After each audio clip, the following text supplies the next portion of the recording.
Okay, hello. Hopefully you can hear me. If not, I'll go ahead and put some text in here. But this is Fretless Fingers. I'm going to show you real quick how I set myself up so I can do Skype calls and also show my stuff with Reason. I use this a lot with my brother-in-law. So first thing we're going to do, we are in the wrong thing. First thing we're going to do, we're going to open up the preferences. In preferences, you go to Control Panel. Control Panel will open up the Control Panel for audio and MIDI setup. I just had mine up, so it's not going to pull up the window immediately. So I go to Show Audio window, and this is where you get the awesome stuff. So the cool thing is that Reason, well not Reason, Macs have the ability to create aggregate devices.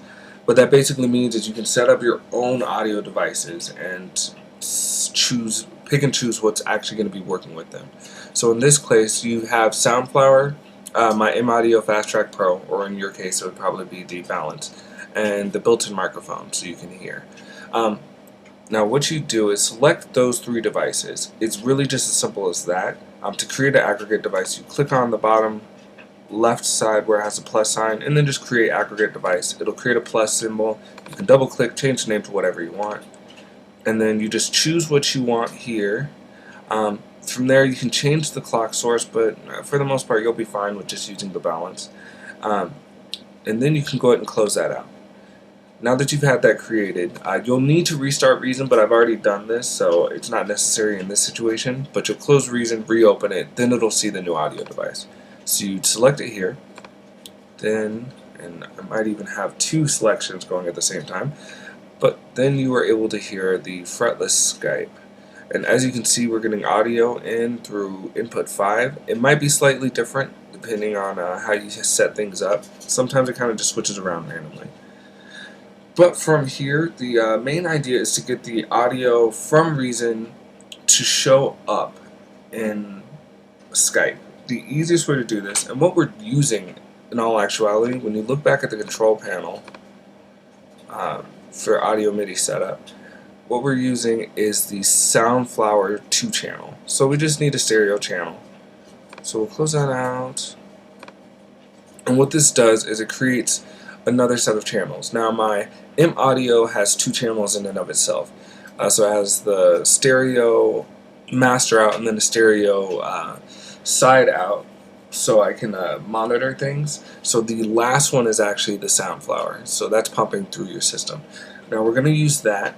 The idea being, we flip the rack around, and instead of having your master out go through the first channel, which would be your Balance in this case, you're going to punch it in so it goes through the 5th and 6th channel.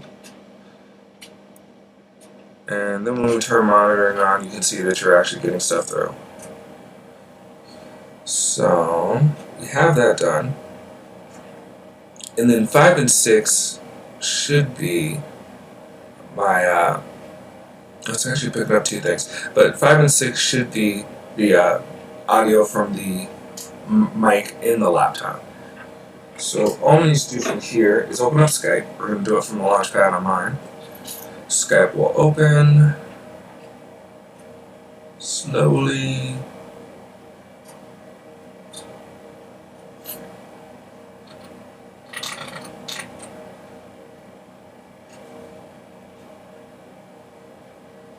The only thing you might need to be concerned about is the heat from your computer. Mine actually gets up to, so is in the Celsius, so anything above 70 I like to try to keep it cooler. There's a nice little app you can pick up to do that, SMC fan control, but that's a whole other thing. So as this opens, so we have Skype open now, we're going to open up contacts window. Oh, there we go. That's good enough. So we don't even necessarily have to make a call. We're just going to double check that everything's working. We will go to File. There's a window. What we're looking for is preferences.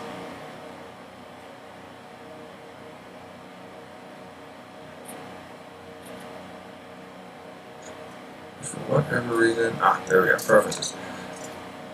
So then we come to audio video. And then it is on Soundflower already, so it knows to set up from there. And then it's pumping the audio from Reason to Soundflower. As you can see, it's playing music. You can see the microphone actually picking up. You can see me, hello, and we're also going to go ahead and show you how you can also hear your music. So you can see we're getting the audio input here. Clearly an audio input coming from here also. Let's see if we can pick it up. More input here.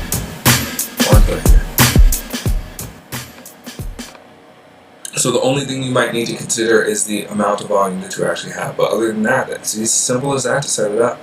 I hope that helped.